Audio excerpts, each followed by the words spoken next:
Hello students, आज हम जो है डिस्कस करने जाएंगे ANTS part 2 chemistry, physical chemistry portion. Okay ना, तो शुरुआत करते हैं। तो बहुत सिंपल क्वेश्चन है मेरे भाई, ठीक है। पहले क्वेश्चन में क्या पूछा है, among third row elements atomic size is maximum 4। और यार थर्ड पीरियड को देखो, क्वेश्चन नंबर 26 क्या बोला है, ये बोला है among third row element atomic size is maximum 4। अरे यार देखो एलिमेंट देखो कौन कौन से हैं, सोडियम, फिर मैग्नीशियम, फिर कौन आएगा क्लोरीन, फिर कौन आएगा आर्गन, बढ़ाते जाइए। सर कंफ्यूजन कैसे, लेफ्ट टू राइट। अब मैंने क्या कर रखा है, इनको एटॉमिक नंबर के इंक्रीजिंग ऑर्डर में जो है कर रखा है, अरेंज कर रखा है। अब यहां देखना, नॉर्मली अगर हम लेफ्ट टू राइट जाते हैं तो जनरली क्या होता है, इफेक्टिव न्यूक्लियर चार्ज बढ़ेगा, साइज डिक्रीज होगा। तो कंफ्यूजन नहीं, तो यहां नॉर्मली देखा जाए तो साइज का ऑर्डर ये रहेगा, ठीक है। लेकिन आर्गन की बात करें तो आर्गन में जो देखा जाए तो वो कौन सा होता है, वान डर वाल्स रेडियस। कौन सा होता है, वान डर वाल्स रेडियस। और वान डर वाल्स रेडियस क्या होती है बेटा, van der Waals radius due to van der Waals force of attraction is very low. Force of attraction low होगा तो साइज क्या होगा, बड़ा होगा। तो ऑब्वियसली वान डर वाल्स रेडियस सबसे बड़ा होता है, ठीक है। वैसे भी अगर देखा जाए तो ये रेडियस रहता है ऑर्डर, वान डर वाल्स रहेगा, वान डर वाल्स से यानी कि छोटा कौन रहेगा, मेटेलिक रेडियस। मेटेलिक रेडियस से कौन सा रहता है, देखा जाए तो आयनिक रेडियस, और सबसे छोटा कौन, कोवेलेंट रेडियस। तो ऑब्वियसली यहाँ पे आर्गन का साइज क्या होगा, बड़ा होगा due to van der Waals radius. तो इसका करेक्ट आंसर इज बी, ठीक है, करेक्ट आंसर इज बी, ठीक है, बहुत बढ़िया। देखो अब बात करते हैं क्वेश्चन नंबर 27। क्वेश्चन नंबर 27 में देखो क्या है, electron affinity of beryllium is similar to. तो सबसे पहले बेरिलियम की बात की जाए तो देखो क्वेश्चन नंबर 27, बेरिलियम का एटॉमिक नंबर कितना है, 4 है। आप इसका ECG कीजिए तो ECG क्या मिलेगा आपको, 1s2 2s2, ठीक है। अब देखो अगर बात की जाए तो इसका जो 2s इलेक्ट्रॉन है यानी कि 2s2 कंप्लीट है कि नहीं है, 2s2 ऑर्बिटल क्या है इसका कंप्लीट है। तो 2s में 2 इलेक्ट्रॉन है, ठीक है, तो इसका s2 स्टेबल है। अब इसके बाद बात की जाए कि इसके पास क्या रहेगा, 2p। अगला क्या है, 2p है। अगर मान लीजिए कि हम बेरिलियम में 1 इलेक्ट्रॉन ऐड करेंगे तो वो इलेक्ट्रॉन किस में जाएगा, p1 में। मान लीजिए अगर हम इलेक्ट्रॉन ऐड करते हैं तो अगला इलेक्ट्रॉन कहां जाएगा, 2p1 में। तो यानी कि देखा जाए तो ये s2 से क्या हो रहा है, 2p1, और 2p1 क्या है, इनकम्प्लीट है। 2p1 क्या है, इनकम्प्लीट है। तो अगर बात की जाए तो 2s2 और 2p1 में बात की जाए तो which is more stable, s2 is more stable then p1। तो इसका मतलब है बेरिलियम अपनी स्टेबिलिटी लूज करना नहीं चाहेगा। जब लूज नहीं करना चाहेगा तो ये आसानी से इलेक्ट्रॉन गेन नहीं करेगा, तो ऑब्वियसली ये स्टेबल है।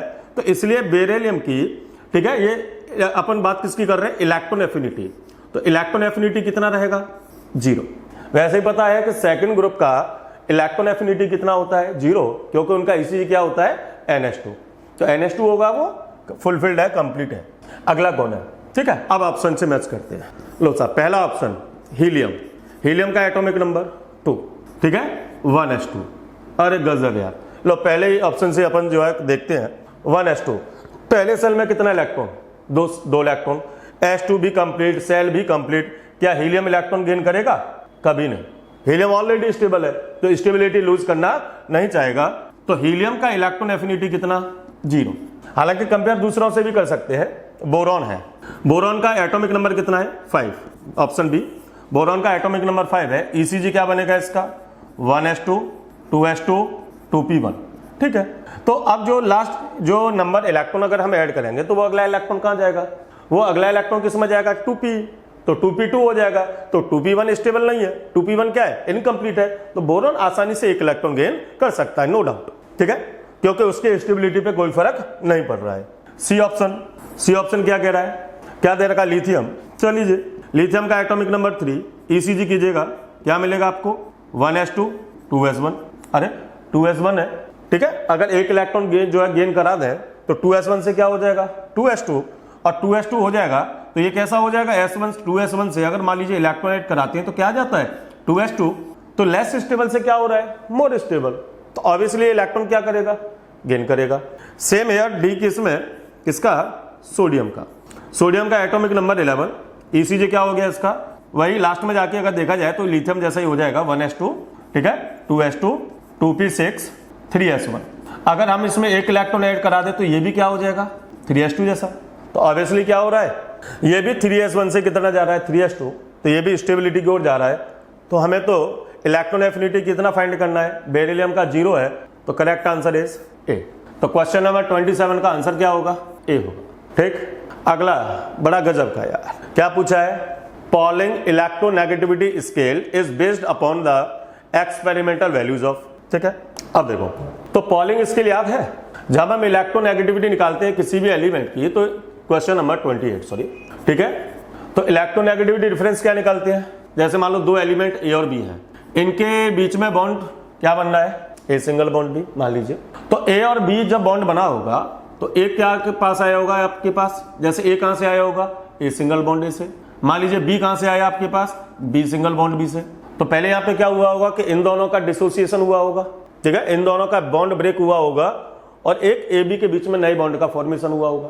तो जब हम डिफरेंस निकालते हैं तो क्या होता है कि चाहिए minus chi B directly proportional to under root of bond energy of A single bond B minus, ठीक है, half of bond energy of, ठीक है, बॉन्ड एनर्जी ऑफ, ठीक है, A plus A single bond A plus bond energy of B single bond B, ठीक है, ये relation होता है।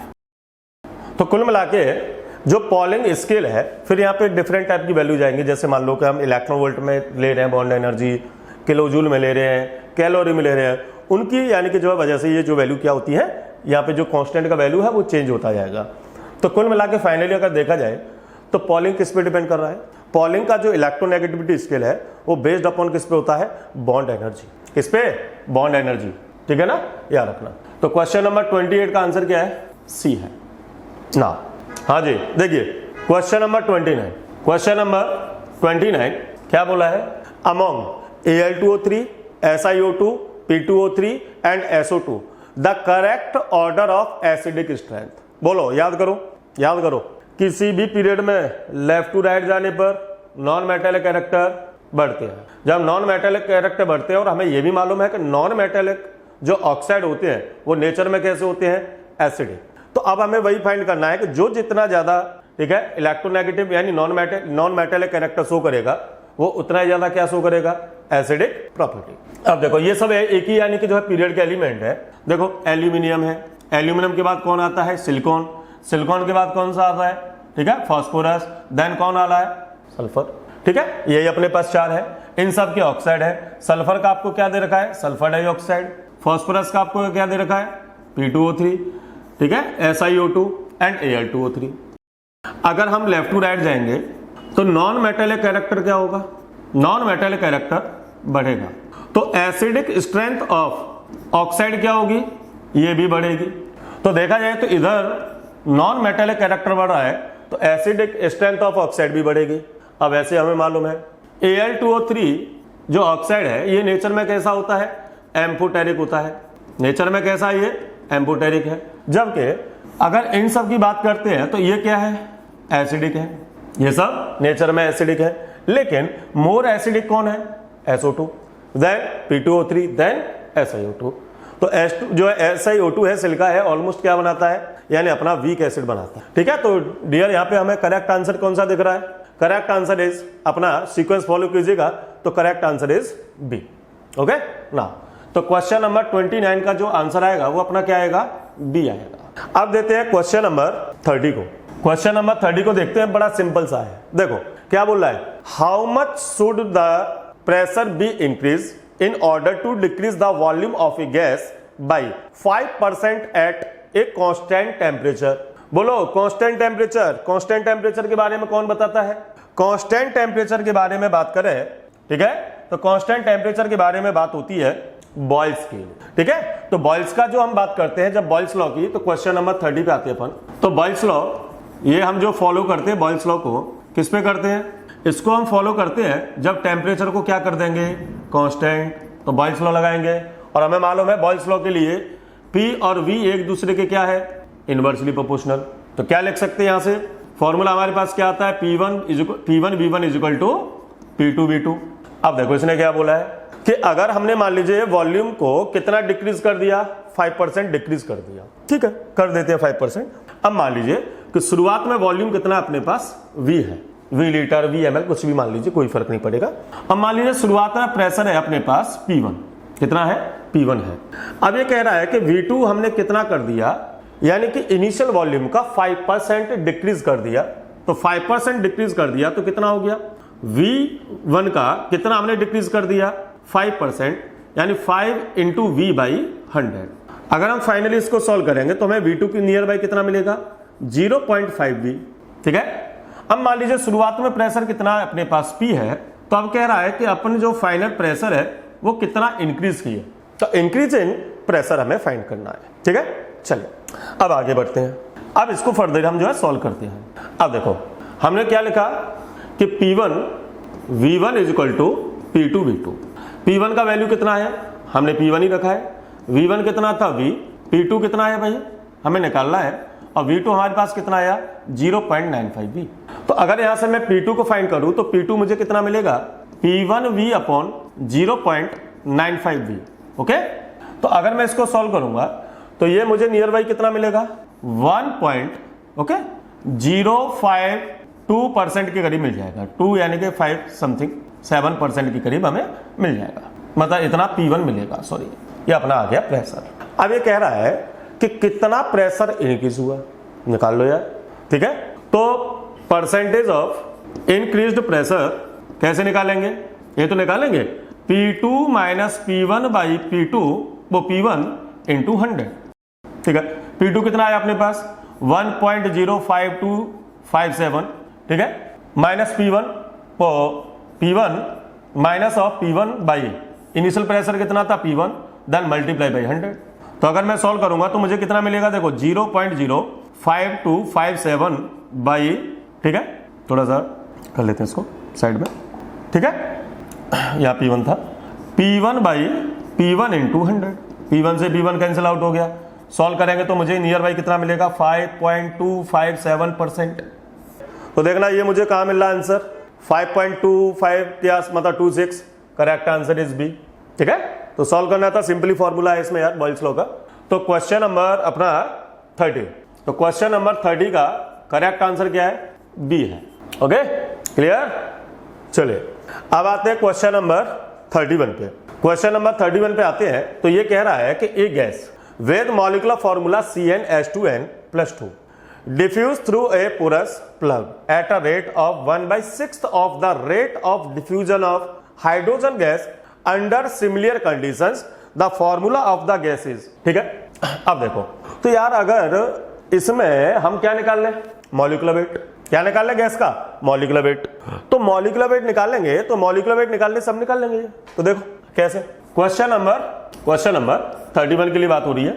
अब देखो CnH2n+2, अगर मैं इसका मान लीजिए अगर इन सब का मॉलिक्यूलर वेट निकालूं तो क्या मिलेगा आपको, 12n, क्योंकि कार्बन का एटॉमिक मास और इसके नंबर ऑफ एटम्स कितने हैं। अच्छा, हाइड्रोजन का कितना मिलेगा आपको, हाइड्रोजन का आपको मिल गया, हाइड्रोजन का एटॉमिक मास 1 इंटू 2n। अब पूरे का मास कितना है इसका, जैसे +2 भी है, ठीक है, इक्वल टू ऑल ओवर कितना, इसके मॉलिक्यूलर वेट के बराबर। अगर मुझे मॉलिक्यूलर वेट मिल जाए, अगर मुझे मॉलिक्यूलर वेट मिल जाएगा तो मैं यहां से क्या निकाल सकता हूं, इसका मॉलिक्यूलर वेट मिल जाएगा तो मैं यहां से क्या निकाल सकता हूं, इसका n का वैल्यू, ठीक है। तो निकाल लेते हैं मॉलिक्यूलर वेट। कैसे निकालेंगे देखो, अब हमें मालूम है, ठीक है, Graham's law of rate of diffusion, grams law of यानी कि रेट ऑफ डिफ्यूजन की बात करते हैं, इफ्यूजन की बात करते हैं। तो ग्राम्स लॉ क्या कहता है कि किसी भी यानी कि गैस के जो यानी कि रेट ऑफ डिफ्यूजन होता है उसके डेंसिटी के, मॉलिक्यूलर मास के क्या होता है, इनवर्सली प्रोपोर्शनल। क्या होता है, under root, inversely proportional of under root of molecular weight. Now अब देखो यहां सॉल्व कर लेते हैं। यहां क्या बोला है, एक तो अपने पास कौन सी गैस है, हाइड्रोजन गैस है। मान लीजिए इस गैस को हमने थोड़ी देर के लिए बोल दिया x, दूसरी गैस कौन सी है, x है। अगर मान लीजिए इसका रेट, हाइड्रोजन का जो रेट है वो हमने लिखा कि r, ठीक है, लीटर पर सेकंड हो सकता है, मिलीमीटर पर सेकंड, यानी वॉल्यूम पर सेकंड के टर्म्स में हम लिख लिए। दूसरा अगर यहां देखें x, तो इसका बोला गया है कि भाई जो Rx है ना वो कितना है, इसका 1/4 है, यानी 1/6 है हाइड्रोजन का, तो R/6 हो गया कि नहीं, Rx का कितना हो गया, R/6। ओके, अब देखो इसका मॉलिक्यूलर वेट कितना है, हाइड्रोजन का मॉलिक्यूलर वेट 2 है, इसका हमें मॉलिक्यूलर वेट कैलकुलेट करना है। अगर मॉलिक्यूलर वेट आ गया तो यहाँ अपने वैल्यू पुट करेंगे। नाउ चलो सॉल्व कर लेते हैं, ठीक है। अब इधर देखिएगा, तो दोनों में अगर हम लगाएं तो क्या लग जाएगा, rate of diffusion of hydrogen gas upon rate of diffusion of x will be what, ठीक है, under root of molecular weight of x, molecular weight of x by molecular weight of hydrogen gas. Value put कर दें, are कितना है, hydrogen का rate कितना है are, इसका कितना है R/6, ठीक है ना। मॉलिक्यूलर वेट इसका हमें निकालना है, एक्स का मॉलिक्यूलर वेट निकालना है, हाइड्रोजन का मॉलिक्यूलर वेट कितना 2, आर से आर कैंसिल हो गया, एक्स यानी 6 ऊपर गया, दोनों तरफ हम क्या ले लें, डायरेक्ट अंडर रूट ले लें, मतलब सॉरी स्क्वायर ले लें, तो स्क्वायर लेंगे तो हमें क्या मिल जाएगा 36 इज इक्वल टू mx/2। तो यहां से अगर मैं सॉल्व करूं तो mx का वैल्यू कितना आ गया, mx आ गया मेरे पास 72, यानी इसका जो मॉलिक्यूलर वेट है वो कितना मिला आपको 72 मिला। वैल्यू पुट कर देते हैं अब, ठीक है। अब यहां मॉलिक्यूलर वेट का मैं एक वैल्यू कितना रख दूं 72। अगर आपने मॉलिक्यूलर वेट कितना रखा 72 रखा, अब यहां से सॉल्व कीजिएगा। सॉल्व करने में बेटा क्या मिलेगा, देखो ये मिल जाएगा, मैं इधर जो है साइड में सॉल्व कर दे रहा हूं। 12 यानी कि 12n प्लस 2n तो कितना हो गया 14n, तो 14n इज इक्वल टू कितना मिलेगा आपको 72 माइनस 2, ठीक है। तो 14n कितना मिला आपको, 14n मिला आपको जो है 70, तो n का वैल्यू कितना मिलेगा सर, n का वैल्यू मिला आपको 5, n का वैल्यू कितना मिला 5 मिल गया। अब देखो 5 का वैल्यू पुट कर दो, अगर यह 5 वैल्यू पुट कर दे तो क्या मिलेगा हमें C5H2n, तो 2n का मतलब 5 इंटू 2 10 प्लस 2, तो यानी हमें फॉर्मूला क्या मिल जाएगा C5H12। ओके डियर, तो करेक्ट आंसर इज सी। तो 31 का जो अपने को करेक्ट आंसर मिलेगा वो क्या मिलेगा, सी मिलेगा। अब क्वेश्चन नंबर 32 की बात कर, क्या बोल रहा है, if the average velocity of N2 molecule is 0.3 metre per second and 27 degree Celsius, the velocity of 0.6 metre per second will be take place at गजब। सिंपल सा क्वेश्चन में क्वेश्चन नंबर 32 क्या बोल रहा है, एवरेज वेलोसिटी ऑफ N2, ठीक है। तो सेम गैस है यार, गैस क्या है सेम है। एवरेज वेलोसिटी का कोई सा भी वेलोसिटी हो ना, एवरेज वेलोसिटी का formula R is equal to under root of, बोलो ठीक है, 8RT/πr। क्या मिलेगा आपको 8RT/πr। चलो अब यहां से देखा जाए तो देखो सेम गैस है, R कांस्टेंट M कांस्टेंट सब कांस्टेंट है, तो R directly proportional to under root of T। तो क्या बन जाएगा dear, R1/R2 is equal to under root of T1/T2। Value put कर दो, R1 सर कितना दे रखा है 0.3, R2 कितना है सर 0.6। ओके ना, अच्छा ये टेम्परेचर हमेशा किसमें होना चाहिए, एब्सोल्यूट, ठीक है। तो यहाँ पे कितना हो गया 27 डिग्री सेल्सियस, कन्वर्ट किसमें कर लो, ठीक है 300 भाई कितना कर दें T2, ठीक है। तो यहां से अगर सॉल्व करें दोनों तरफ, देखो ये कितना गया 2 टाइम, दोनों तरफ क्या ले लो आप स्क्वायर ले लो, तो 1/4 is equal to what 300/T2। तो T2 डियर कितना मिलेगा यहां से, T2 मिलेगा आपको 1200 kelvin, and the correct answer is D. Okay clear है, चलिए तो 32 का जो करेक्ट आंसर है वो क्या है, डी है। क्वेश्चन नंबर 33, ठीक है। ये क्या कह रहा है, आइसोथर्म यानी कि इसने जो है किया है, ऑब्टेन किया किसके लिए, कार्बन मोनोऑक्साइड के लिए। ये अपने को ग्राफ दे रखा है, बताना है कि द कंप्रेसिबिलिटी फैक्टर, बस एक बार देख लेते हैं फिर अपन इसको सॉल्व करते हैं। देखो क्वेश्चन नंबर 33 में क्या कह रहा है, the isotherm obtained from CO is as follows, ये दिया है, ठीक है। प्रेशर बढ़ा रहे हैं तो उसका कंप्रेसिबिलिटी फैक्टर बढ़ रहा है। The compressibility factor for the gas at point A will be, तो डियर इस पॉइंट पे पूछा है कि भाई पॉइंट ए पर, ठीक है, ठीक है, पॉइंट ए पर इस पॉइंट पर पूछा है कि इसका कंप्रेसिबिलिटी फैक्टर Z क्या होगा, ठीक है। देखो अपन जो है चलते हैं रियल गैस इक्वेशन से। इस देखो एट पॉइंट ए, अगर हम पॉइंट ए की बात करें तो पॉइंट ए पर प्रेशर इज वेरी हाई, क्योंकि देखो यहाँ पे 3 कंडीशन होती हैं। देखो जब हम कंप्रेसिबिलिटी फैक्टर या किसी की बात करते हैं, जब हम वान डेर वाल्स इक्वेशन की बात करते हैं, तो यहाँ प्रेशर क्या है, मिनिमम है, ठीक है। इस केस में प्रेशर क्या है, मिनिमम है, यहाँ पे प्रेशर क्या है, मॉडरेट है, और इधर हम जा रहे हैं तो प्रेशर कंटिन्यूसली क्या हो रहा है, बढ़ रहा है। यहाँ लगातार प्रेशर बढ़ रहा है, तो प्रेशर अगर हाई होगा तो वॉल्यूम क्या होगा, लो होगा। तो देखो अब कितने के लिए नॉर्मली हम बात करें तो ये सब देखो n का वैल्यू यहां से स्किप किया है, तो इसका मतलब है कि ये सब जो है कितने फॉर 1 मोल। अगर n का वैल्यू हम कितना रख दें 1 रख दें, ठीक है, n का वैल्यू कितना रख दें 1। तो देखो वान डर वाल्स इक्वेशन क्या है, real gas equation P plus a n square upon v square v minus n b is equal to what nRT। Yes और नो डियर। अब देखो n का वैल्यू कितना कर दिए 1 कर दिए, तो यहां से n का वैल्यू क्या कर देंगे स्किप कर देंगे, तो अपन क्या लिख सकते हैं, देखो 1 हो जाएगा ना हर जगह, तो a upon v square into v minus b is equal to RT। अब देखो प्रेशर क्या है हाई, अगर प्रेशर हाई है तो वॉल्यूम क्या होगा लो होगा कि नहीं।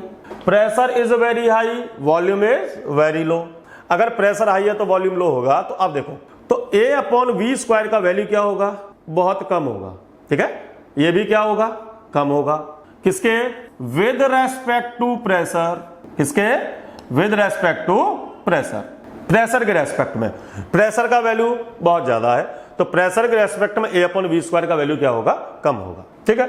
अब दूसरा v माइनस बी, अब यहां पे देखना ये जो v है ये v क्या है वॉल्यूम ऑफ कंटेनर, ये v क्या है volume of the gaseous molecules. अब हम क्या कर रहे हैं कि वॉल्यूम को कंटिन्यूअसली कम करते, प्रेशर लगातार बढ़ाते जा रहे हैं और वॉल्यूम को कंटिन्यूअसली क्या हो रहा है कम हो रहा है। जब वॉल्यूम कम हो रहा है तो इस बार जो गैस के मॉलिक्यूल्स है उनके वॉल्यूम को हम नेग्लिजिबल नहीं कर सकते, ये हाई प्रेशर का कंडीशन है।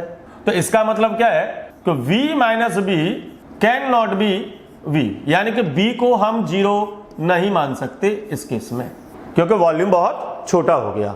अब देखो अब ये अपना जो इक्वेशन बनेगा तो a अपॉन वी स्क्वायर क्या हो गया टर्म, ठीक है, p के रेस्पेक्ट में नेग्लिजिबल हो गया, तो अपने पास क्या आएगा p v minus b is equal to what RT, ठीक है। अब फर्दर देखो इसको करते हैं, तो अब देखो हमने लिखा अगर मल्टीप्लाई करूं मैं इसको तो PV, ठीक है, P into v minus PV is equal to क्या मिलेगा सर RT मिलेगा। तो अगर मैं लिखूं तो PV इज इक्वल टू मुझे क्या मिलेगा RT प्लस PV मिलेगा। अगर मैं इस इक्वेशन में RT से डिवाइड कर दूं तो मुझे क्या मिलेगा, ठीक है, मुझे मिलेगा PV अपॉन RT, क्या मिलेगा sir PV upon RT, PV upon RT dear क्या मिलेगा 1 प्लस PV अपॉन RT।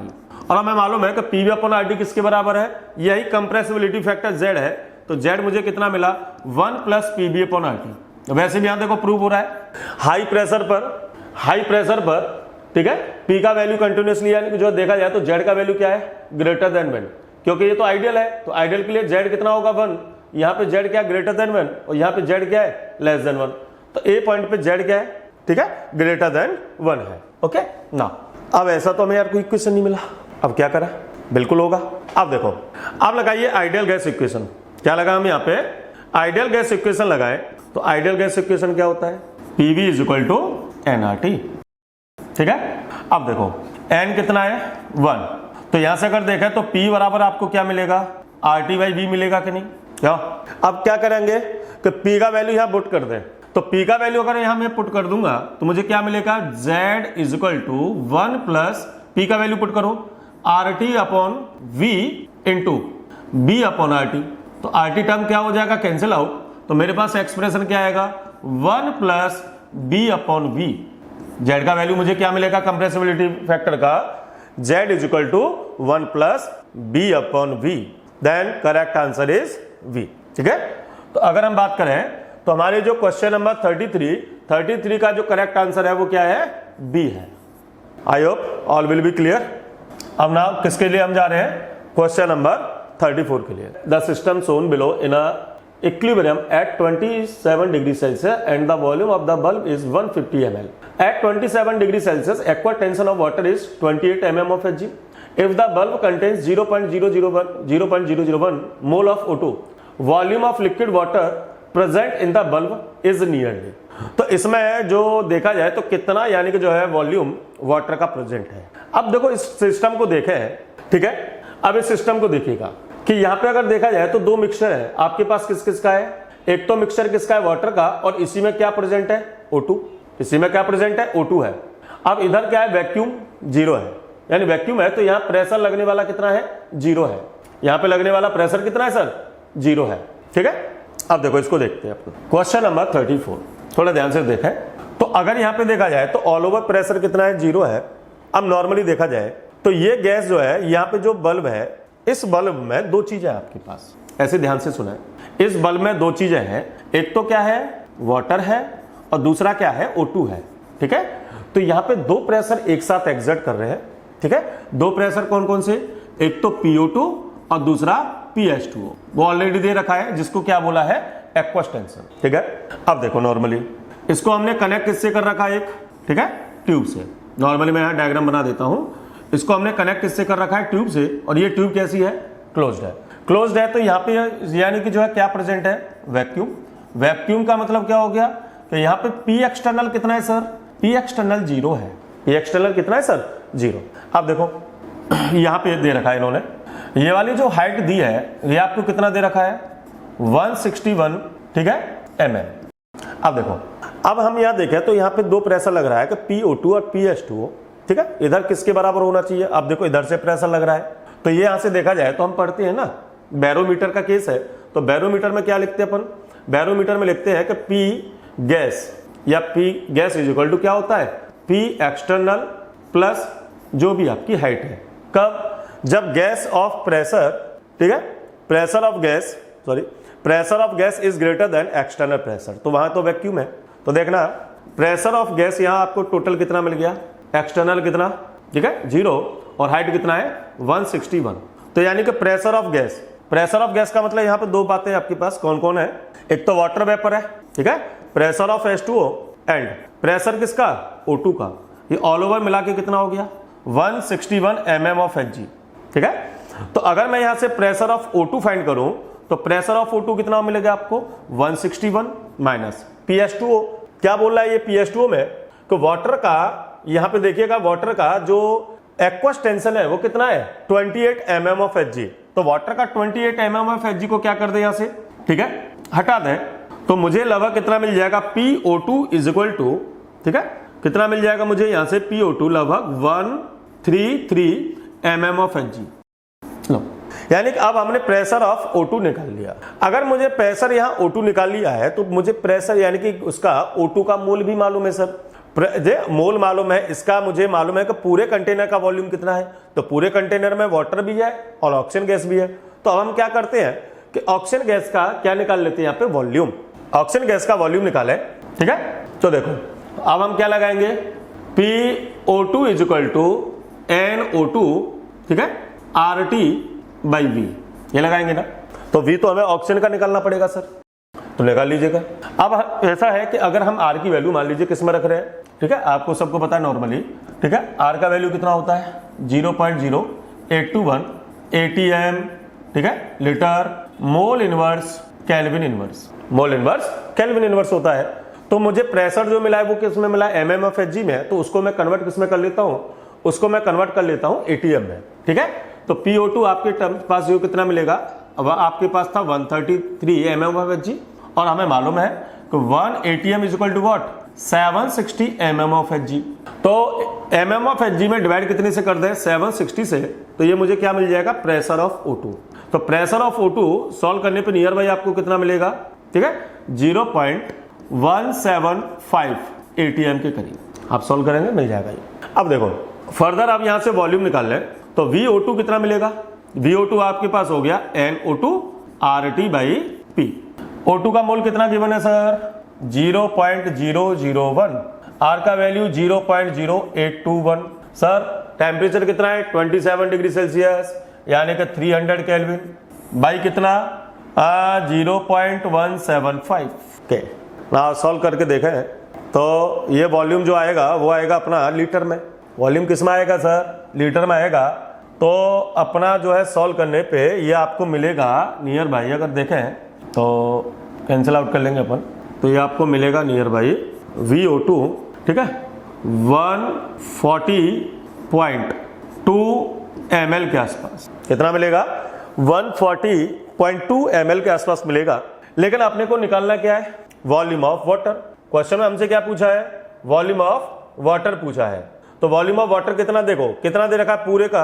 अब इस कंटेनर का जो वॉल्यूम है वो कितना है, वॉल्यूम ऑफ कंटेनर कितना है, ठीक है, V कंटेनर, क्या V कंटेनर, तो V बल्ब कितना दे रखा है आपको 150 ml। तो इस 150 ml में क्या क्या है, यानी कि इस 150 ml में आपके पास है volume of O2 and volume of H2O।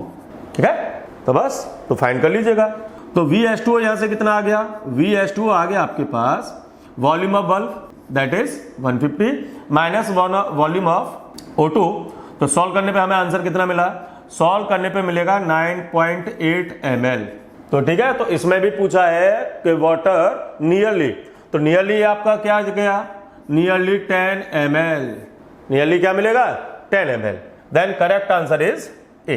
ठीक है, तो 34 का जो करेक्ट आंसर होगा वो क्या होगा आपके पास, ए होगा। ठीक, ओके। अगला देखो, अब आते हैं क्वेश्चन नंबर 35। तो क्वेश्चन नंबर 35 क्या कह रहा है, विच of the following statement is not correct. ठीक है ना, तो यानी कि इसमें हमें क्या फाइंड करना है, जो इनकरेक्ट है। ठीक है, कोई दिक्कत नहीं है, अपन फाइंड करते हैं। क्वेश्चन नंबर 35, ऑप्शन ए को देखिएगा। ऑप्शन ए क्या कह रहा है कि एंगुलर मोमेंटम ऑफ 3s जो electron is equal to that of 2s electron. बात सही है कि गलत है। देखो कि अगर हम बात करते हैं कि 3s के लिए बात की जाए चाहे 2s के लिए बात की जाए, इलेक्ट्रॉन कौन से सब सेल में है, s सब सेल में है। ठीक है, तो अब यहां सब सेल के लिए बात हो गई, तो यहाँ L का वैल्यू दोनों के लिए कितना है, S के लिए भी 0 और इसके लिए भी 0। और किसी भी सब सेल का एंगुलर मोमेंटम कितना होता है, किसी भी सब सेल का जो एंगुलर मोमेंटम होता है वो कितना होता है, under root of L into L plus 1 H upon 2π। ठीक, अब देखो एंगुलर मोमेंटम निकालो, चाहे 3s का निकालो चाहे आप 2s का मिलो, दोनों का सेम मिलेगा क्योंकि दोनों के लिए L का वैल्यू सेम है। ठीक है ना, तो देखना कितना मिलेगा, 0 into 0 plus 1 H upon 2π all over 0। तो ऑल ओवर आपको कितना मिलेगा, 0। यानी 3s का और 2s का जो एंगुलर मोमेंटम होगा वो सेम रहेगा। ओके ना, अब देखो, अब हम बढ़ते इधर ऑप्शन बी पर। ऑप्शन बी क्या कह रहा है, energy levels of hydrogen atoms are not equally spaced. Equally space कहां दिया गया उनको, क्योंकि उनमें तो एनर्जी डिफरेंस अलग अलग है। चलो देखो ऑप्शन बी को देखो, अगर हम कहें तो एनर्जी जो होता है, अगर मान लो देखो एनर्जी का हमने क्या लिखा था, minus of 13.6 into Z square by n square. ठीक है, ये किसमें लिखते हैं अपन, इलेक्ट्रॉन वोल्ट पर एटम में। अगर मान लो एक ही एटम है, तो अब वो भी हाइड्रोजन के लिए बात हो रही है, तो एक ही एटम है तो जेड क्या हो गया कांस्टेंट, और हाइड्रोजन के लिए बात करें तो सॉल्व कर लेते हैं नॉर्मली देखा जाए तो। ठीक है, ये अप टू इन्फिनिटी। ठीक है, अप टू अपन इन्फिनिटी पे चले जाते हैं। ठीक है, अब देखो ये पहला ऑर्बिट है, ये दूसरा है, ये तीसरा है, ये ऑर्बिट नंबर 4 है, और ये अपन कहाँ की बात करें, इन्फिनिटी की। अब देखो पहले सेल का एनर्जी कितना होता है, हाइड्रोजन के पहले ऑर्बिट का एनर्जी माइनस 13.6 इलेक्ट्रॉन वोल्ट पर atom.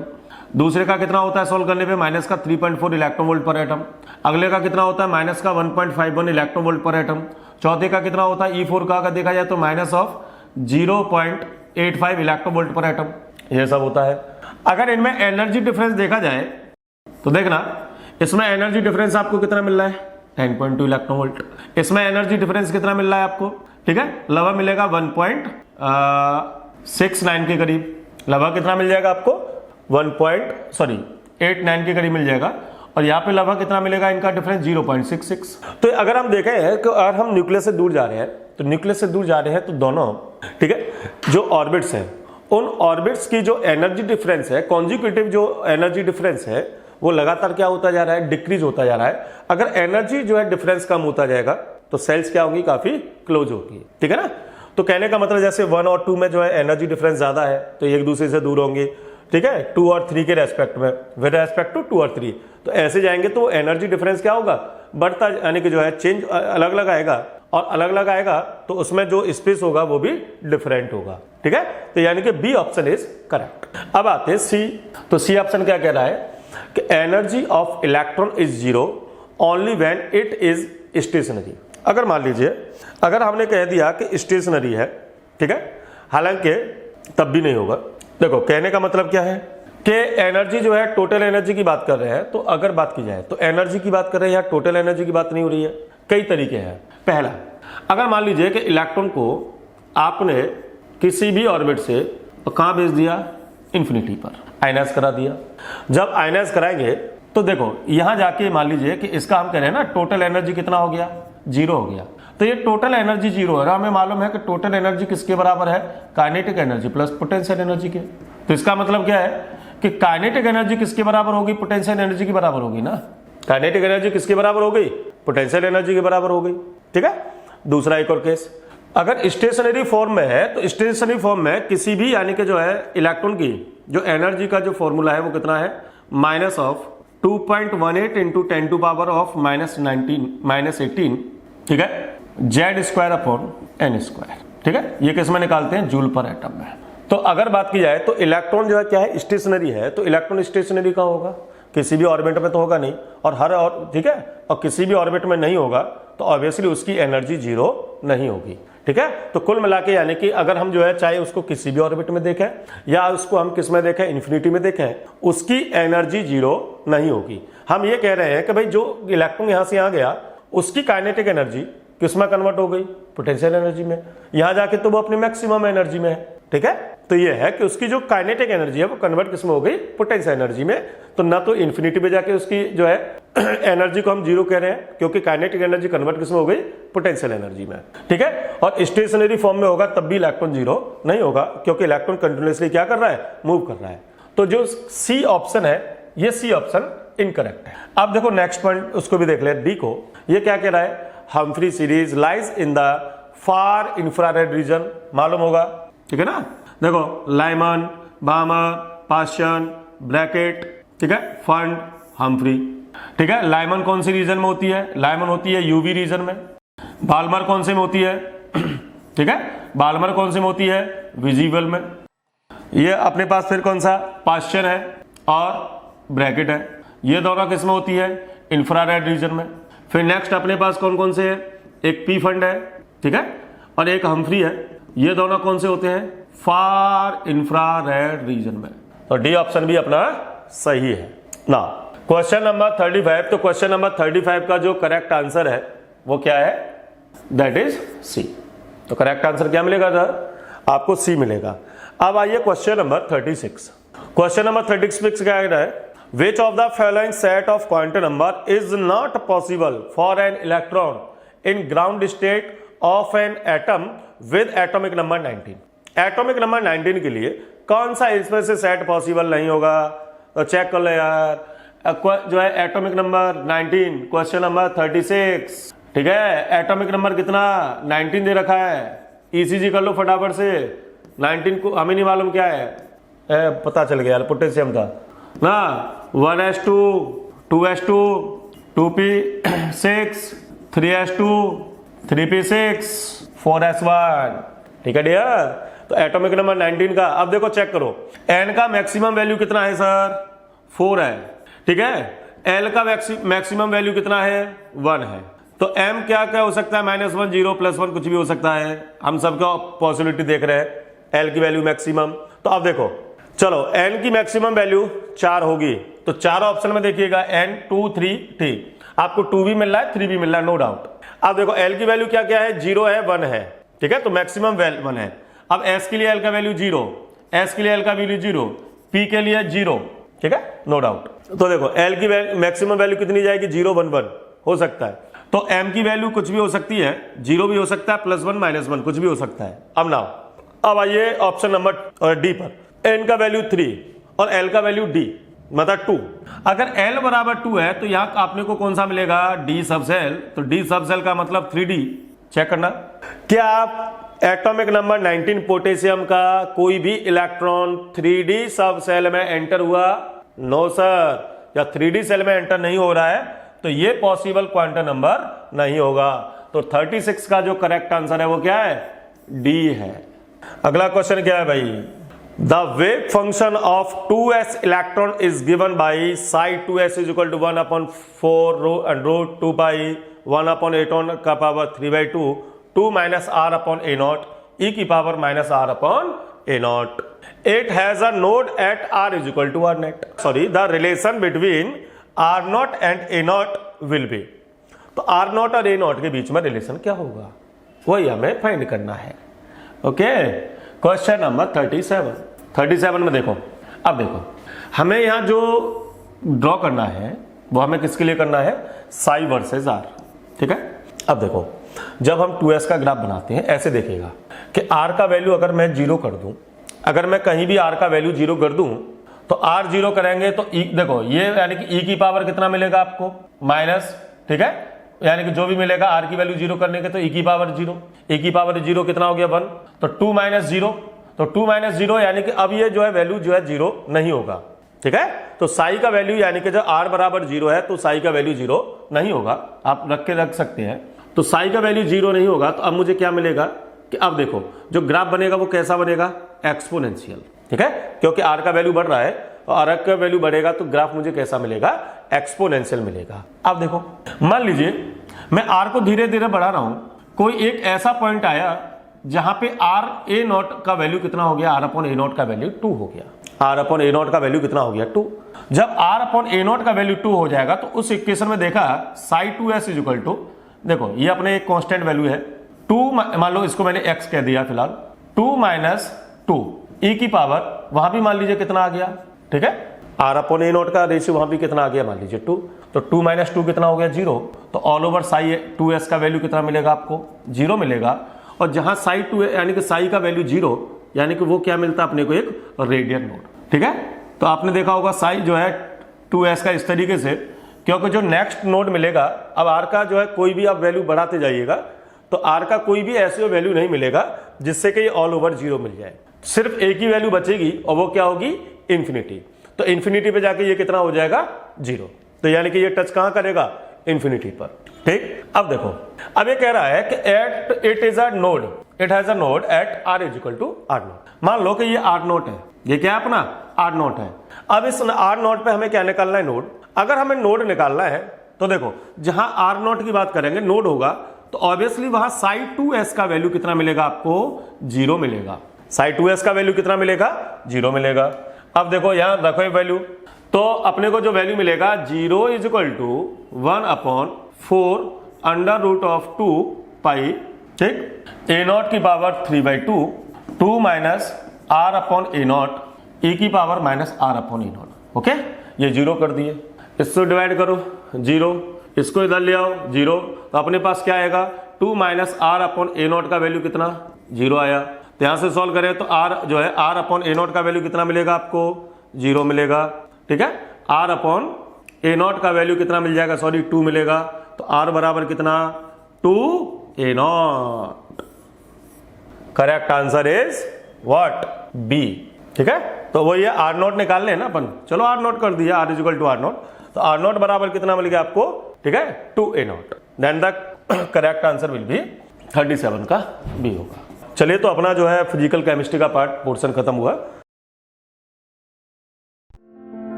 Hello students, my name is Kumar Nishant and I am going to discuss the questions related to organic part which were asked in ANTS PT2.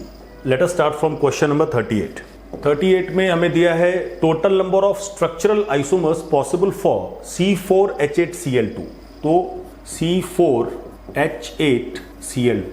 तो सबसे पहले देखिए अगर हम लोग इसका DU डिग्री ऑफ अनसैचुरेशन निकालें, so it will be 2C plus 2 minus H plus X minus N by 2.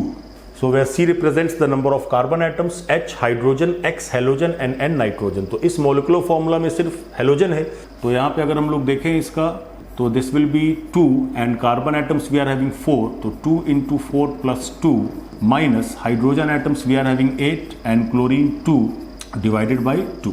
Sorry, so this is whole divided by 2. So it is 10 and then 10 by 2. So it is 0. तो अगर हम लोग देखें इसका DU जो है, इसका DU है आपका 0, DU is 0. DU 0 means this compound will be acyclic. Cyclic form में हम लोग इसमें आइसोमेरिज्म नहीं देख सकते. Second, it will not have any pi bond, not have any pi bond. As DU is 0 तो इसमें पाई बॉन्ड नहीं होगा और साइकिल भी हम लोग फॉर्म नहीं कर सकते. It will B an open chain compound. तो 4 कार्बन एटम्स में हमें 2 क्लोरीन को प्लेस करना है, तो फटाफट देखते हैं. सबसे पहला कौन सा होगा इसमें, 1 2 3 4, 2 क्लोरीन यहाँ पे दे सकते हैं. सो इट विल बी 1 डाइक्लोरो. और फिर इस क्लोरीन का रिलेटिव पोजीशन एक दूसरे के रिस्पेक्ट में चेंज कर सकते हैं. So this will be 1,2 dichloro, so एक हो गया आपका 1,1 डाइक्लोरो, एक हो गया 1,2 dichloro. Then moving on to next, it will be 1,3 dichloro. Next ये होगा आपका 1,4 डाइक्लोरो. उसके बाद हम लोग देख सकते हैं नंबर 5, 1, 2, 3 एंड देन 4. सो एक क्लोरीन हम लोग यहाँ पे डाल के देख सकते हैं और एक क्लोरीन हम लोग यहाँ पे डाल के देखें. So it will be 2, 3 dichloro. Then 6, 1, 2, 3 और सेकेंड कार्बन एटम पे 2 क्लोरीन दे सकते हैं. सो it will be 2, 2 dichloro. So 1, 1 dichloro, 1, 2 dichloro, 1, 3 dichloro, 1, 4 dichloro, 2, 3 dichloro and 2, 2 dichloro. ये टोटल 6 है. अभी इसका अगर हम लोग एक और चेन फॉर्म देखें, 1, 2, 3 and 1, 4, these are 4 carbon atoms. तो एक क्लोरीन हम लोग यहाँ दे सकते हैं, दूसरा भी यहीं पे डाल देते हैं. तो ये हो गया 1, 1. तो एक ये फॉर्म हो जाएगा. नंबर 8, 1, 2, 3 एंड देन 4, एक क्लोरीन यहाँ पे डाल देते हैं और एक क्लोरीन यहाँ पे डाल देते हैं. So this will be 1 and 2.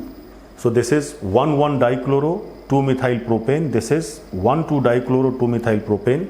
And then next एक और हम लोग दिखा सकते हैं number 9. This will be 1, 2, 3 chlorine and then chlorine carbon. So this will be 1, 3 dichloro 2 methyl. So यहाँ पे टोटल हमारे 8 थे, ऑल वर डिफरेंट. और इसके बाद हमने नेक्स्ट देखा, वहाँ पे हमारा एक यहाँ पे है. So total how much we are going to get 9. Total में 9 मिलेंगे. तो हमारा ऑप्शन क्या होगा? सी. सो 38 का हमारा आंसर होगा option C. Moving on to next 39.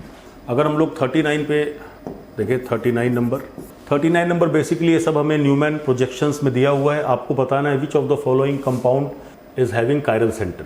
Okay, chiral centre किस में है? तुम लोग यहाँ से भी देख सकते हैं. This is our front carbon. ये जो सेंटर पे आप देख रहे हो, दिस इज फ्रंट कार्बन. और ये जो सर्कल इंस्क्राइब किया हुआ है, this is your back carbon और रियर कार्बन.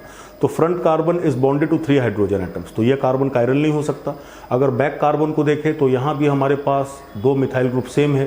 तो ऑप्शन ए में we are not having any chiral carbon. Option B में देखते हैं, front carbon is again bonded to 2 hydrogen atoms, both are same. तो ये कायरल नहीं हो सकता. When we talk about the rear carbon, this is bonded to 2 ethyl groups. ये भी सेम है, ये भी कायरल नहीं हो सकता. So option B is also not having any chiral centre. Now when we talk about option C में this is our front carbon. तो इस पे 2 ब्रोमीन है, बोथ आर सेम, ये कायरल नहीं हो सकता. When we talk about rear carbon, this inscribed circle, we are having 2 chlorine atoms, it is also not chiral. So option C में भी कायरल कार्बन नहीं है. When we talk about option D, front carbon को देखें तो front carbon पे ये 3 methyl groups है, तो फ्रंट कार्बन इसमें कायरल नहीं होगा. बट अगर रेयर कार्बन को देखें, so we are having 3 different groups bonded to it, chlorine, bromine and fluorine. तो रेयर कार्बन इसमें क्या होगा? कायरल होगा. सो अगर हम लोग 79 में ऑप्शन डी का ये जो हमारा न्यूमैन प्रोजेक्शन दिया हुआ है, इस न्यूमैन प्रोजेक्शन के बेसिस पे अगर हम लोग देखें, this is CS3, this is CS3, this is CS3 और यहाँ पे हमें दिया chlorine, bromine and fluorine. So this is chlorine, bromine and fluorine. तो अगर हम लोग देखें ये फ्रंट कार्बन का देखें तो this carbon is bonded to 3 methyl groups. ये हमारा फ्रंट कार्बन है. और इसके बाद जो रेयर कार्बन है, so this is bonded to chlorine, bromine and then fluorine. So we can say that it is bonded to 1, 2, 3 and this complete group 4. So all the 4 groups are different, so this carbon is chiral. So for 39 option D is your answer. Moving on to next question number 40. 40 को देखते हैं फटाफट. 40 में क्या होगा इसका IUPAC nomenclature. So this is basically cycloalkene. यहाँ पे आपको एक डबल बॉन्ड है, methyl group, and here you are having a bromine atom. So while numbering, जब nomenclature करेंगे, we have to give preference to the double bond. हम लोग इसको 1 देंगे और सीधे क्लॉकवाइज डायरेक्शन मूव करेंगे. 1, 2, 3, 4, 5, 6. You cannot move in this direction. 1 के बाद आप इसको 2 नहीं दे सकते, that will be the incorrect form. आपको 1 के बाद डबल बॉन्ड को प्रेफरेंस देते हुए पूरा इसको इनक्लोज करते हुए आगे मूव करना है. सो अल्फाबेटिकली पहले B लिखाएगा, फिर क्या लिखाएगा? M लिखाएगा. So it will be 6 bromo and then 1 methyl cyclohexene. So 6 bromo 1 methyl cyclohexene, option B. तो 40 का हमारा आंसर होगा option B. Okay, moving on to next 41 पे आते हैं. So question number 41. Question number 41 में हमें जो कंपाउंड दिया है, आपको बताना है value of x plus y, where x represents the types of functional group and y represents the double bond equivalent. So x is functional group. कितने functional groups हमारे पास हैं? तो एक यहाँ पे ये फंक्शनल ग्रुप है साइक्लिक ईथर, फिर एक दूसरा फंक्शनल ग्रुप यहाँ पे है, डबल बॉन्ड, तीसरा फंक्शनल ग्रुप आपका ये है कार्बोक्सिलिक एसिड, और ये है आपका aldehyde. So we are having basically 4 functional groups, हमारे पास 4 फंक्शनल ग्रुप्स हैं। और जब डबल बॉन्ड इक्विवेलेंट की बात करें y, तो y का वैल्यू क्या होगा? So when we are talking about du, if a compound is having 1 pi bond, then you can say its du is 1, or if a compound is having 1 ring, then also its du is 1. du means you can say du or dv, double bond equivalent or du, degree of unsaturation और double bond equivalent, both are same. तो इसमें देखते हैं हमारे पास pi bond कितने हैं, एक यहाँ पे पाई बॉन्ड है 1, एक यहाँ पे है 2 और एक यहाँ पे है 3. So total we are having 3 pi bonds and how many rings we are having 1 2 rings. So अगर इन दोनों को ऐड कर दें, 2 रिंग्स का हमारा ड्यू हो गया 2 और 3 पाई बॉन्ड्स का ड्यू हो गया 3 5. So DU comes out to be 5. So we have to find out the value of x plus y. तो ये आपका होगा 9. So option C for 41 it is option C. Next हम लोग आते हैं क्वेश्चन नंबर 42 पे. 42 identify which of the structures below are meso structures. तो मेसो का मतलब है जहां भी प्लेन ऑफ सिमेट्री होगा that compound will be a meso compound. तो अगर हम लोग 1 में देखें, 1 में हमें दिया हुआ है oxygen and methyl group at wedge position, methyl group at wedge position. हम लोग 2 का देखें, methyl group at wedge position and again methyl group at dash position. Then 3 double bond O and then wedge position and this is wedge position. 4 and then 5. तो पहले सबका structures हम लोग draw कर ले, उसके बाद देखते हैं किसमें प्लेन ऑफ सिमेट्री प्रेजेंट है. जहाँ भी प्लेन ऑफ सिमेट्री होगा that is going to be your meso compound.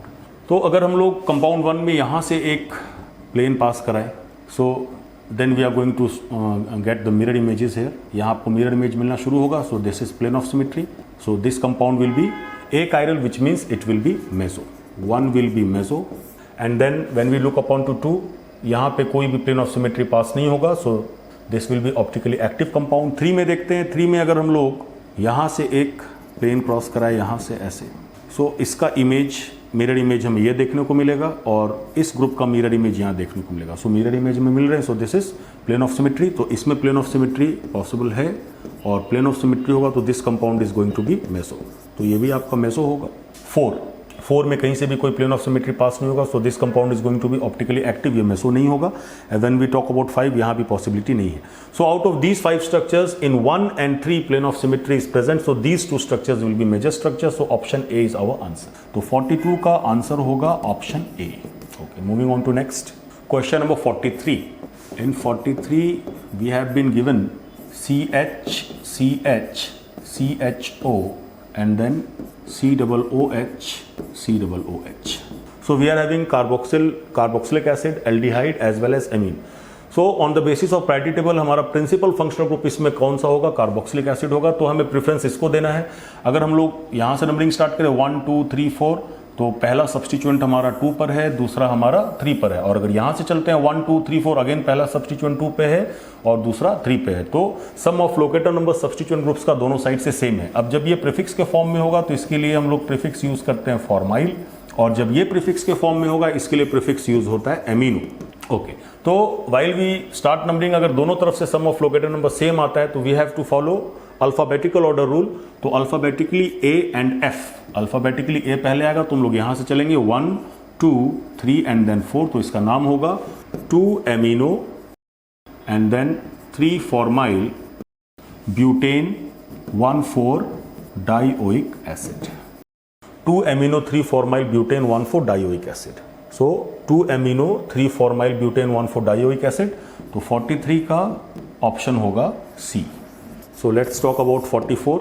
44 में we have been asked about the total number of GI, geometrical isomers. So CH double bond CH, CH double bond CH and the structure. Now we can see that terminal ends पे हमारे group same है. और अगर हम लोग देखें तो ये एक सिमेट्रिकल एल्कीन है. So this is a symmetrical alkene. This is a symmetrical alkene. ये एक सिमेट्रिकल एल्कीन है. तो अगर हमें GI निकालना है in case of symmetrical alkenes, the formula is 2 to the power n-1 plus 2 to the power n/2 -1. इस formula से हम लोग GI निकाल सकते हैं, where N is the number of carbon atoms exhibiting GI।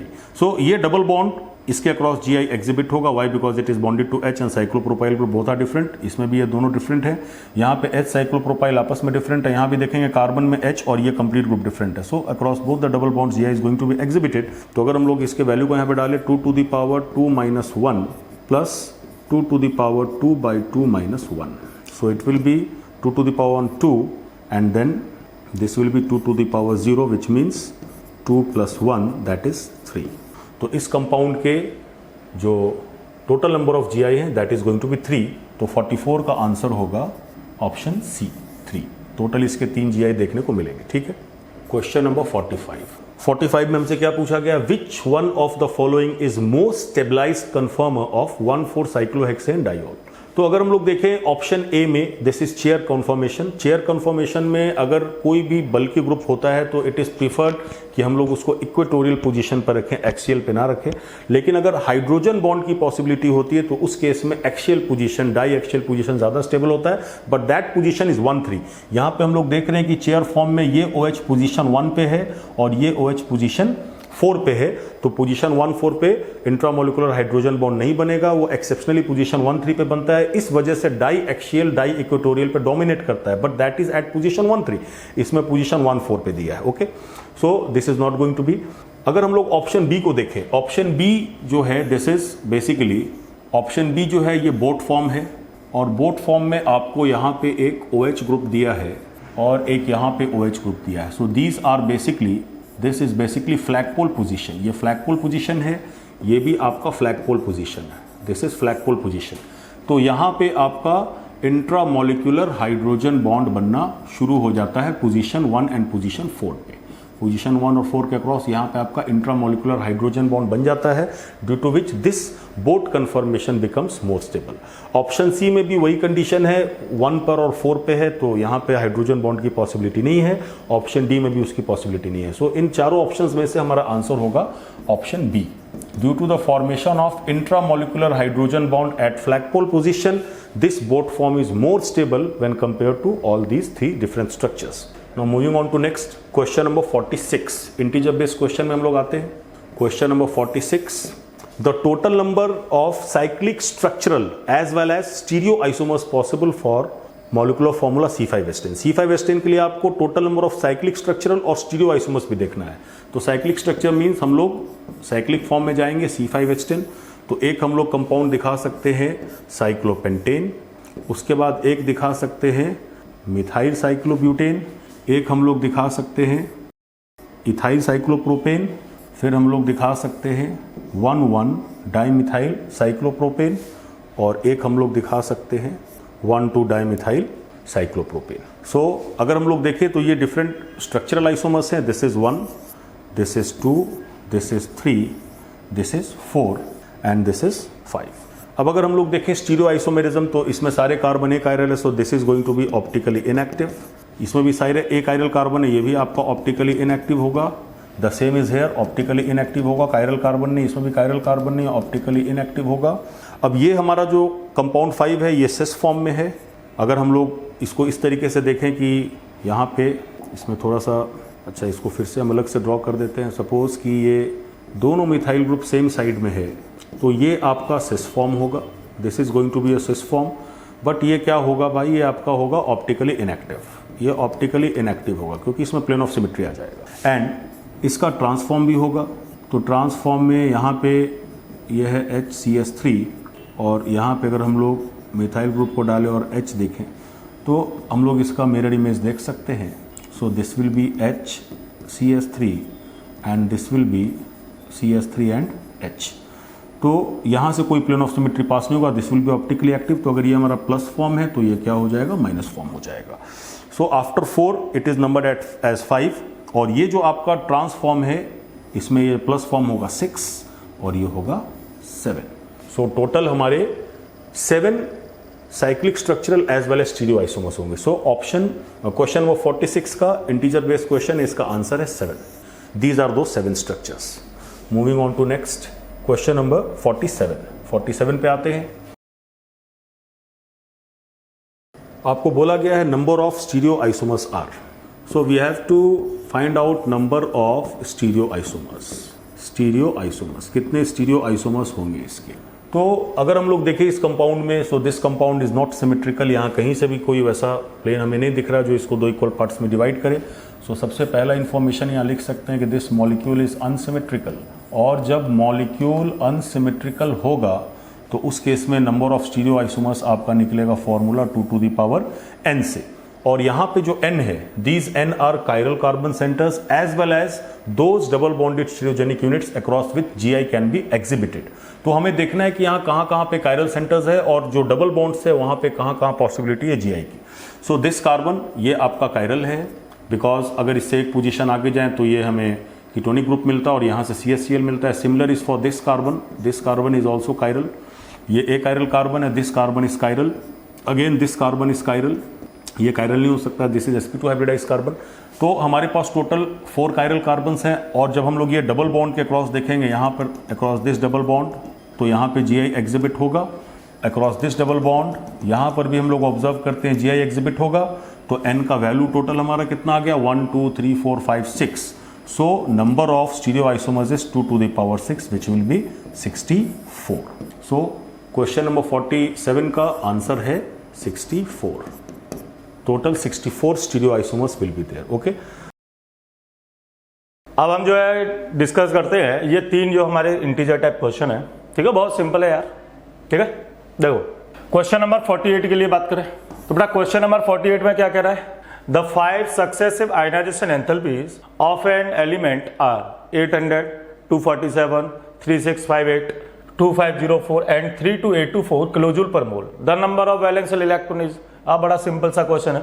अब एक बात बताओ, देखो हमें मालूम है कि अगर 2 सक्सेसिव आयनाइजेशन के बीच में अगर लार्ज गैप हो जाता है, अगर आयना से एनर्जी में मान लीजिए डिफरेंस 4 to 5 टाइम्स का डिफरेंस है, तो इसका मतलब क्या है कि जो नेक्स्ट इलेक्ट्रॉन निकाला जा रहा है वो एक इनर्ट गैस कॉन्फिगरेशन में से निकाला जाएगा। नेक्स्ट इलेक्ट्रॉन किस में से निकाला जाएगा, एक इनर्ट गैस कॉन्फिगरेशन में से। अब देखो फर्स्ट आयनाइजेशन एनर्जी कितना है, IE1 800, IE2 कितना बेटा, ठीक है 2427। अगला कितना है IE3, इसका बेटा IE3 दे रखा है 3658 सब किलोजूल पर मोल में। नेक्स्ट क्या दे रखा है, IE4 दे रखा है 25024। तो देखना अचानक से अगर हम देखें थर्ड और फोर्थ आयनस एनर्जी में अचानक से एक लार्ज गैप बढ़ गया, लार्ज डिस्टेंस यानी कि जो है एनर्जी गैप बढ़ गया, डिफरेंस बढ़ गया। इसका मतलब क्या है कि जो इलेक्ट्रॉन नंबर 4 है ये एक नोबल इलेक्ट्रॉनिक कॉन्फ़िगरेशन में है। किसमें है, नोबल इलेक्ट्रॉनिक कॉन्फ़िगरेशन में से। तो इस इलेक्ट्रॉन को हम आसानी से रिमूव नहीं करा पाएंगे। तो इजीली इसमें से ये कितना इलेक्ट्रॉन डोनेट करेगा, 3, क्योंकि 3 इलेक्ट्रॉन देती इसके पास, यानी क्या हो जाएगा, चौथा जो इलेक्ट्रॉन है वो किसमें है, नोबल गैस में है, जो कॉन्फ़िगरेशन में है। तो ऑब्वियसली ये जो है कितने इलेक्ट्रॉन जो लूज कर सकता है, मेनली 3। वैलेंसी कितना शो करेगा, 3। तो इसका वैलेंशियल नंबर ऑफ इलेक्ट्रॉन कितना हो गया, 3। ठीक है, तो सिंपल सा आंसर है यार। आंसर यानी कि इसका क्या मिलेगा आपको, 3। 48 का जो है ठीक है इंटीजर। अच्छा अगला क्वेश्चन बेटा, अगला क्वेश्चन क्या कह रहा है, 49 पढ़िएगा। How many times the density of a gas will change if pressure is increase from 1 atm to 4.5 atm and simultaneous temperature is increase from 27 degree Celsius to 177 degree Celsius. Okay, चलते हैं। देखो यहाँ पे अगर हम देखें तो डेंसिटी के लिए बात हो रही है, तो हमें मालूम है कि डेंसिटी किसके बराबर होती है, ठीक है, equal to pressure into molecular weight of gas upon R into T. RT के बराबर होता है, ठीक है। अब मान लेते हैं कि अब यहाँ पे 2 कंडीशन है, सेम गैस के लिए बात हो रही है, ठीक है, एक ही गैस है तो मॉलिक्यूलर वेट क्या रहेगा, सेम रहेगा। मान लो गैस A है तो इसका इनिशियल प्रेशर कितना है 1 atm, इनिशियल टेम्परेचर कितना दे रखा है 27 डिग्री सेल्सियस। तो कन्वर्ट किसमें करना पड़ेगा, केल्विन में, तो कितना हो गया आपके पास 300 केल्विन। मान लीजिए डेंसिटी कितना है, D1 है। ओके ना, अब कह रहा है कि प्रेशर इसने कितना कर दिया, प्रेशर कर दिया इंक्रीज कर दिया भाई 4.5 टाइम्स, यानी 4.5 atm कर दिया, ठीक है। और इसने अब जो है टेम्परेचर कितना कर दिया 177 डिग्री सेल्सियस, मीन्स कितना हो गया 450 केल्विन हो गया। कितना हो गया 450 केल्विन। तो यहाँ पे मान लीजिए डेंसिटी कितनी है, D2 है। तो अगर मैं यहाँ रिलेशन देखूँ तो रिलेशन क्या बनेगा, रिलेशन बनेगा D1/D2 इज इक्वल टू, क्योंकि मॉलिक्यूलर वेट और R कांस्टेंट है क्योंकि एक ही गैस के लिए बात हो रही है, तो d1 बाई डी टू बराबर क्या बनेगा, P1 बाई P2, ठीक है, into T2 by T1। Okay, now value put करते हैं। P1 कितना है 1 ATM, ठीक है, कितना दे रखा है आपको 4.5 ATM। T1 कितना है 300 केल्विन। T2 कितना मिला आपको 450 केल्विन। अगर आप फर्दर सॉल्व करेंगे तो ये आपको देखो कितना गया 100 टाइम्स, ये ऑलमोस्ट कितना गया 100 टाइम। तो यहाँ से D1 बाई D2 का रेशियो कितना आ गया, D1 बाई D2 का रेशियो आ गया 1/3। तो D2 आपको कितना मिलेगा, D2 मिलेगा 3D1। D2 कितना मिलेगा आपको 3D1 मिलेगा। यानी कि अगर देखा जाए तो डेंसिटी कितना टाइम इंक्रीज हुआ 3 times. Final density initial density का 3 टाइम्स इंक्रीज हो गया, ठीक है। तो 49 का आंसर भी आपको क्या मिलेगा 3 मिलेगा। ओके ना, देखो अब आते हैं क्वेश्चन नंबर 50 पे। क्वेश्चन नंबर 50 क्या कह रहा है, the work function of the some metal is listed below, the number of metals which will show photo electric effect when light of 300 nanometre wavelength fall on the metal is. Okay now, अब हमें मालूम है कि photo electric effect कब आना है। तो बेटा फोटो इलेक्ट्रिक इफेक्ट कब होगा, हमें मालूम है फोटो इलेक्ट्रिक इफेक्ट कब होगा, ठीक है। क्वेश्चन नंबर 50 की ओर चलते हैं। जब energy of radiation will be greater than work function, energy of radiation will be greater than work function. अगर इक्वल होगा तब भी फोटो इलेक्ट्रिक इफेक्ट नहीं होता यार, मालूम है ना, क्योंकि फोटो इलेक्ट्रिक इफेक्ट क्या है कि इसमें से इलेक्ट्रॉन क्या होगा, इजेक्ट होगा। इजेक्ट होने के बाद इलेक्ट्रॉन क्या होगा, विद काइनेटिक एनर्जी मूव होगा। जब मूव होगा तभी करंट प्रोड्यूस होगा, तभी हम उसको क्या बोलते हैं फोटो इलेक्ट्रिक इफेक्ट बोलते हैं, ठीक है। ओके ना, तो अब हमें ये देखना पड़ेगा कि इस यानी कि रेडिएशन का एनर्जी कितना है, ठीक है। अब इसका जो रेडिएशन का वेवलेंथ है वो आपको कितना दे रखा है 300 नैनोमीटर। मींस इसको हम लिख सकते हैं 3 × 10⁻7 मीटर, -7 मीटर, ठीक है ना। अब यहाँ पे जो है एनर्जी निकाल लेते हैं रेडिएशन का, तो E बराबर क्या लिखेंगे अपन Sc/λ, ठीक है। वैल्यू पुट कर दें 6.626 × 10⁻⁻34 × 3 × 10⁻⁻7 बाई, ठीक है, सॉरी ये वेलोसिटी है। तो वेलोसिटी कितना रहेगा, C का वैल्यू 3 × 10⁸ बाई, ठीक है। लैम्डा कितना मिला हमें 3 × 10⁻⁻7। जब हम इसको सॉल्व करेंगे तो हमें एनर्जी कितना मिलेगा, एनर्जी मिलेगा यहाँ पे 6.626 इंटू, सॉल्व कर लीजिएगा, तो 10⁻⁻19 जूल। लेकिन ये जो सब वर्क फंक्शन दे रखे हैं ये हमें किस में दे रखे हैं, इलेक्ट्रॉन वोल्ट में। तो इस जूल को कन्वर्ट किस में करेंगे, इलेक्ट्रॉन वोल्ट में, ठीक है। चलिए तो एक काम करते हैं, इसको इलेक्ट्रॉन वोल्ट में कन्वर्ट करने के लिए एनर्जी को हम 6.626 में डिवाइड कर देते हैं, कितने से 1.6 × 10⁻⁻19। ये पावर तो यहाँ से कैंसिल आउट हो गया। फर्दर अगर मैं सॉल्व करूंगा तो मुझे कितना मिलेगा 4.1, ठीक है, 4.14 के करीब मिलेगा आपको। ये इतना यानी कि इलेक्ट्रॉन वोल्ट यानी कि आपको पोटेंशियल देना पड़ रहा है। अब देखो ये देखना पड़ेगा कि किस मेटल का इलेक्ट्रो जो पोटेंशियल है यानी कि वर्क फंक्शन है वो 4.14 से कम है। जिसका 4.14 से कम होगा वही इलेक्ट्रॉन इजेक्ट करेगा। अब यहाँ चेक करते हैं, देखो लिथियम का कितना है 2.4, less than it is less than 4.14, ठीक है। सोडियम का यहाँ लिखा हुआ है 23, तो यार सोडियम का तो ज्यादा हो गया, तो सोडियम को तो नहीं देखेंगे अपन। फिर आगे चला कौन है, पोटेशियम। पोटेशियम का यहाँ कितना दे रखा है 2.2, पोटेशियम का कितना है 2.2 है जो कि लेस देन है। Magnesium 3.7 less than 4.14। फिर अगर देखें तो 4.8 है, 4.3 है, 4.7 है, 6.3 है, 4.75। बाकी यहां से देखा जाए तो सब मेटल का जो पोटेंशियल है वो बहुत ज्यादा है, यानी कि ज्यादा का मतलब 4.14 से ज्यादा है। तो यहां पे सिर्फ यानी कि वही शो करेंगे जिनका पोटेंशियल 4.14 से कम होगा। तो कितनी मेटल का कम है, लिथियम, पोटेशियम एंड मैग्नीशियम। तो किस किस का मिलेगा आपको, लिथियम का, ठीक है, लिथियम मिला आपको, और आपको यहाँ पोटेशियम और मैग्नीशियम, यानी कि 3 मेटल हैं जो यहाँ पे फोटो इलेक्ट्रिक इफेक्ट शो करेंगे। तो हमारा जो आंसर होगा वो करेक्ट आंसर होगा 3। Okay students, so with this our solution ends here. और आई होप आपने ये सब बहुत अच्छा जो है क्वेश्चन किए होंगे और सभी आपके ऑलमोस्ट क्लियर होगा यहाँ पे doubt. Okay, thank you. All the very best for your next ANTS paper. Thank you very much.